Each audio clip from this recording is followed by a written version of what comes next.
Yun. Okay, ulitin ko lang muna. Sino po yung first time po akong nakita? Pwede pong itaas ang kamay.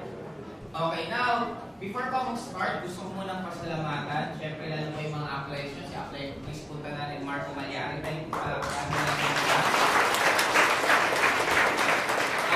Isa po sila sa mga leaders ng Global na hindi ko po makakandihan. Actually po, kararating ko lang po galing Davao. Pagdating ko po ng airport, punta ng Condo, Ligo, nandito na po ako ngayon. Sabi ko nga, sobrang lakas po sa akin mga apply nyo. Nagparin po ako ng flight para lang po makarating dito. Anyway, simulan na lang po natin. Hindi ko na po mapatagalin. I'm sure, marami po ba kayo natutunan? Yes! Na-inspire po ba kayo sa mga nag-share? Yes! Now, ako naman po, ang topic ko, simple lang. Ito po yung mga topic na magbubukas ng isip nyo. Now, may mga tanong lang po ako sa inyo. Number one, napapanood nyo po ba yung picture ni Adam and Eve? Yes. Di ba meron po silang pusod? Yes. Di ba mali po yun? According sa story, kumuha ng isang lupa, ginawa. Sino na una? Adan. Abang natutulog si Adan, kinuha yung isang rib niya, ginawa? Eva. Meron ba doon pinanganak at pinupol pusod? No. Bakit lahat ng drawing may pusod? Now, nandito po ako sa harapan nyo, hindi po para sagutin yon. Gusto ko lang pong guluhin utak nyo. Para mamaya pag uwi nyo sa bahay, ba't may pusod yun? Now, okay guys, now ang gusto ko lang pong itanong sa inyo, number one, marami tayo sa mundong to na minsan hindi po natin naiintindihan. Maraming nangyayari, maraming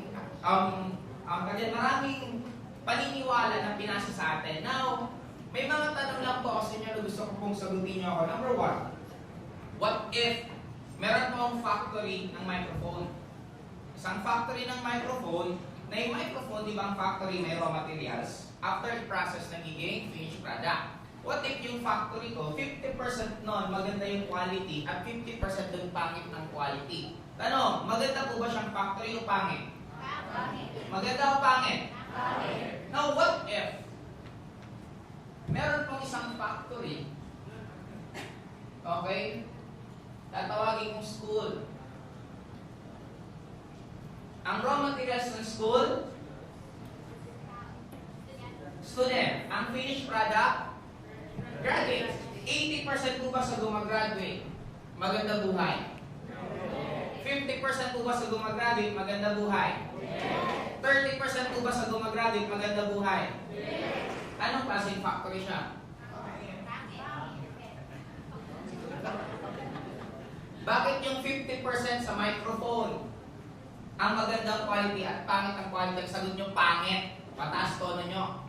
Bakit nung dito ang sagot nyo, pangit? Bakit pababa? Bakit parang may pumipigil sa'yo na hindi mo magawang sabihin yung reality nangyayari?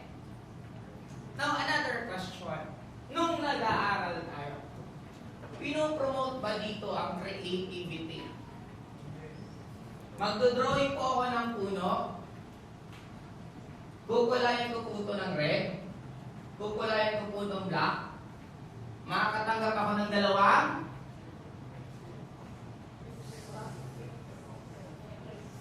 Kasalanan ko po ba kung yung picture ko hindi pa nakakapunta sa Japan at sa Japan meron dahon na red ang kulay at black ang katawan? What give them the right na lagyan nila ako ng X kung masyadong maliit lang yung mundong ginagalawan nila? What if gulayan ko to lahat ng color white? Makakatanggap ako ng isang malaking X kasi ang kulay nito is green, ang kulay nito brown. Sa ibang bansa pag nagkakaroon ng snow, di ba nagiging puti lahat yung puno? Now, what I'm trying to say is, guys, have just an open mind. May mga tanong lang po ako sa inyo. Nung nag-aaral tayo, ilan ang average na oras nung nag-aaral tayo? 8 hours. Are we obliged to wear ID? Yes. Are we obliged to wear uniform? Yes. Are we obliged to follow our teacher na kahit mali sila, kailangan silang sundin? Yes. Nung nagtatrabaho ka na, ilan ang ang average na oras ng pag-work? Are we obliged to wear ID? Yes. Are we obliged to wear uniform? Yes. Are we obliged to follow our boss na kahit mali sila, kaya na sila sundin? Yes. No, bakit lahat na nangyayari sa loob ng school, yun din ang nangyayari sa labas ng trabaho? Are we really sure na ginawa to para gumawa ng successful na tao? Or ginawa to para mag-create ng sobrang daming? Guys, more than 80 to 90% ng gumagraduate, ang goal magkaroon ng trabaho. Hindi ang goal, gumanda ang buhay or yumaman. Now, ano ang point ko guys? Don't ever limit yourself ng pag-aaral nasa loob lang ng school. Pwede kang matuto kahit kanino. Ang school mo dapat ang earth. Pwede kang matuto sa mahirap na mga bagay na hindi mo dapat gawin. Pwede kang matuto sa mayaman na mga bagay na dapat mong gawin. Pwede kang matuto sa bata na lagi lang masaya. Now, ano ang point ko? Lahat pwede kang matuto kahit saan. Now, may tatanong lang po ako sa inyo. Gusto niyo po bang yumaman? Yes! Hindi po akong binigay sa sagot niyo. Gusto niyo po ba talagang yumaman? Yes! Now, may mga kailangan lang po kayong gawin at napakasimple lang po ng kailangan nyo gawin. Hindi po totoo na if you want to change your life, if you want to become rich, kailangan sobrang lala at drama ang dinadaanan mo. Nasanay ka lang dyan kasi malamang inabutan mo yung panahon ni Nora Honor, Vilma Santos, ni Hulk Hogan, kailangan pa mabugbog bago lang gumanti. Kaya naman pala niyang gumanti, nagpabugbog pa siya. Kaya dumadating tayo sa thinking na marami nagtatanong sa akin, Joseph, ano ang pinaka-downest moment mo sa buhay? Sabi ko, wala. Ano yung pinaka-point na gusto mo na mag-beat sa pag-network mo? Sabi ko, wala. Kasi hindi ka nahirapan. Sabi ko, hindi ka mahirapan the moment masaya ka sa ginagawa mo. At sa mundong to, walang trabaho ng tamad. Hindi mo pwedeng sabihin ng kulubing tamad. Bakit? Magpalit kayo ng pesto. Ikaw kaya maging kulubing kung madali. Araw-araw nasa kalsada ka, naiinitan ka, wala ka pang fixed na salary, wala kang SSS, GSIS, PhilHealth. Tapos may skills din po ang pulubi. Anong skills sila? Ang galing nila mag-shift ng mukha. Masaya yan. Paglapit sa'yo, biglang naging malungkot. Tama? Skills po tawag doon. May uniform din sila. Ang uniform nila, punit-punit na damit. Ang sugarol, hindi po yung trabaho ng tamad. Kasi kung ikaw hindi ka mahilig magsugal, pabalasahin ka ng baraha hanggang 2 oras, 3 oras, mapapagod ka. But if you love what you're doing, hindi ka mapapagod. Now, may gusto lang pang i-clarify kasi you can never change your life kung hindi ito malinis. Number 1 na pinakailan nyo lang pong gawin. Start sa letter F. It's forgiveness. Kailangan nyo, sino ang pinakamahirap patawarin? Sino po? Sino? Kaaway. Ang pinakamahirap pong patawarin sa sarili mo. Sa dami po ng ginawa natin sa buhay natin, your past will never define who you are. Lahat ng tao nagbabago. Ang atoms natin every 7 years, lahat po sila nagbabago. Ibig sabihin, almost every 7 years, you are a new person. Yung past nyo, hayaan nyo, it's done. Huwag mo nang isipin kasi parang ganito eh. Gusto nyo, may isang kwento. May isang napakagaling na speaker. After cracking a joke, lahat ng tao nagtawanan na sobrang sakit sa tiyan. No, after magtawanan ng tao, yung speaker, nag-joke ulit. Kung ano yung joke niya nung una, yun din yung joke niya nung pangalawa. In short, inulit niya lang yung joke. Anong reaction ng crowd? May ibang pumalagpak, tumawa pa, pero may ibang hindi na natawa. Pangatlo, pang-apat, pang-lima, inulit-ulit ng speaker. Iisang joke, 5 beses kinuwento. Anong reaction ng crowd pang-5? Wala na pong nag-react. Sabi nung, ba't niya inulit-ulit yung kwento? Nung wala na pong nagre-react, alam sabi ng speaker, congratulations guys, you learned the greatest lesson in your life right now. Sabi, anong lesson doon? Sabi ng speaker, how come hindi nyo magawang pagtawanan ng paulit-ulit ang iisang joke? But how come in real life, nagagawa mong iyakan ng paulit-ulit ang iisang problema? Minsan, taon na, iniiyakan mo pa hanggang ngayon. Now, ano ang point ko guys? Forgive yourself. Kung may nagawa ka man na hindi gusto, hayaan mo na yun, tapos na yun. Move on. Sabi nga nila, problema ng karamihan tao, dikit sa kasabihan nung panahon namin. Ang point ko, hindi ka pa naman patay. Bakit masyado ka na na-attach yung panahon namin? Ayaw mo mag-move on? Diba? That's the first, forgiveness. Second na kailangan yung gawin. Ask and you shall receive, seek and you will find, knock and the door will be open. Anything na hingiin nyo, ibibigay. Pag sinabi mong mahirap yumaman, mahirap talaga. Pag sinabi mong madaling yumaman, madaling talagang yumaman.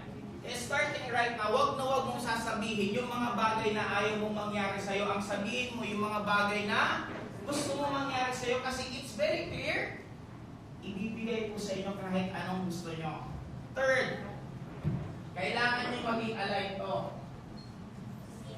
Sit, ano yan? Sound, emotion, action, thoughts. Ang sound, yung sinasabi mo. Emotion, nararamdaman mo. Action, ginagawa mo. Thoughts, iniisip mo. Maraming ibang distributor. Upline, grabe, paalan, gusto kong yumaman. Pero wala naman siyang action. Di walang invite pag pumunta ng office. Anong ibig sabihin nun? Disalign ka. May ibang taong gustong yumaman. Upline, grabe, gusto kong yumaman. Kaya lang, para ang hirap. Guess what? Hindi. Imagine mo isang banda, yung vocalist ibang kinakanta, yung gitara iba tinutugtog, yung nagpapiano iba. Anong tawag doon? Music pa ba or noise? You see with this. Kung gusto mong yumaman, dapat ang lumalabas lahat sa bibig mo gusto mong yumaman. Ang nararamdaman mo, ramdam na ramdam mo mayaman ka. Ang ginagawa mo, yung lahat ng tungkol sa pagyaman. May mga ibang tao gustong yumaman, pero reklamo ng reklamo. May ibang taong gustong yumaman, nagkakaroon naman, nararamdaman nila, pero nasa utak nila, yayaman ba talaga ako? And guess what? Hindi po siya ibibigay sa inyo. Kailangan maging binabasa nyo tungkol sa pagyaman, ang pinag-aaralan nyo tungkol sa pagyaman, ang mga kasama nyo tungkol din sa pagyaman ang pinag-usapan. Magiging napakadali ang pagyaman mo. It will be very hard for you to go up kung hindi mo gusto. Para kung may advice ako sa inyo, kung gusto nyo yumaman, you need to change set of your friends. Ulitin ko, kung gusto nyo yumaman, anong kailangan nyo gawin? Baguhin nyo ang mga kaibigan nyo. Kasi kung hindi nyo sila babaguhin, gusto mong yumaman, ang kaibigan mo negative, paano ka mabubus? Grabe, gusto ko magkakotse. Yung kaibigan mo, loko-loko ka, ang sarap-sarap mag-commute, namimili ka na lang ng jeep. O, di ba? Ano ka mabumotivate nun? Di ba mas masarap yung kasama? Gusto ko magkakotse. Ako din, gusto ko rin ng kotse. Yun. Parang downline din. Kung ang downline mo nagpapabagal sa'yo, move on, maghanap ka ng ibang downline na pwedeng mas mabilis pang kasama. Kasi mas masarap kasama yung downline. Upline, 5 na direct ko, ikaw wala pa. Diba? Kasi yung tinitext mo, minomotivate mo, hindi na nga nagpapakita, minomotivate mo pa rin. Kaya minsan may mga gano'n na upline na motivate sa isang downline. Kasi yun lang ang downline niya. Kaya damihan mong downline mo para meron mong pinagpipilian kung sino yung gusto mong tutukan, kung sino yung mabilis, sino yung mas masarap kasama. Kasi tandaan mo, hindi mo mababago lahat ng tao. Ang pinaka-pwede mong baguhin sa sarili mo. Being an upline, you can only show the way para sa kanila, pero hindi pa rin ikaw ang gagawa nun, sila pa rin. At ang hirap ng downline na binabantayan mo. Lastly, ginagawa po ba natin ito? Ano, ginagawa po ba natin ito? Yes! Imagine mo, may isang bata nasa harapan nyo. Itong batang to, binigyan ng candy. Bata, candy. Sabi ng bata, ay, candy. Masarap po ba ulit bigyan yung bata? Yes! Second scenario, bata, candy. Sabi ng bata, ayaw ko niyan. Gusto ko chocolate. Masarap po ba bigyan? Yes! What if ikaw yung batang yon? Binigyan ka na ng 2 mata para ma-appreciate mo yung mundo. Binigyan ka ng araw na hindi ka sinisingal sa liwanag na binibigay niya.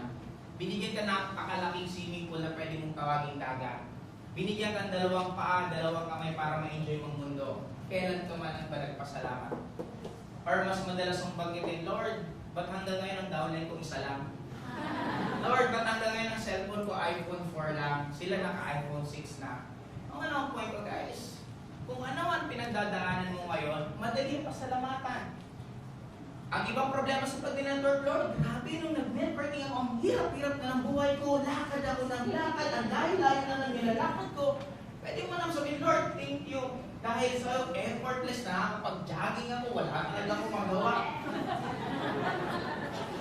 Lord, ang hirap. Nung nag-networking ako, halos wala na po akong makain. Grabe, ganito ba talaga? Or pwede mo sabihin, Lord, thank you dahil sa'yo effortless na kapag diet ako. Wala na.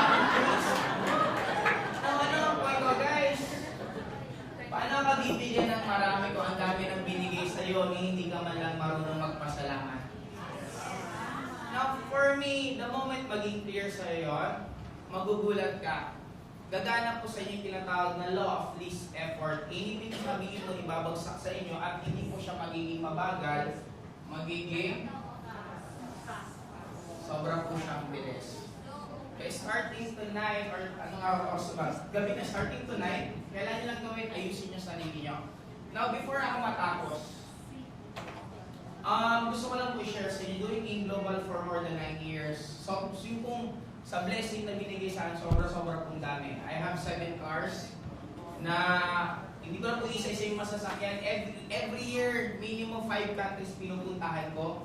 Nakapunta na po sa iba't ibang part ng Asia, sa Europe, sa US, lahat po nagawa ko na. Now, para po sa akin, isa na lang tip ko sa inyo. Gusto niyo po ba talagang yumaman? Yes! Sino po yung gustong yumaman? Pwede pong itaas ang kamay? Yes! Now, gusto ko po, kaya niyo po ba mag-concentrate lahat? Yes! Kaya niyo po ako lang ang tititigan niyo? Yes! At susundan niyo po lahat ng sasabihin ko? Yes! Imagine niyo po, meron po akong Indian mango na nasa harapan ngayon.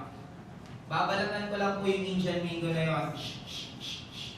Kukunin ko po yung isang pisngi. Hawak ko na po yung Indian mango na nag-yellow-yellow na nag-green-green. Kukuha lang po ang isang kutsara ng bagoong.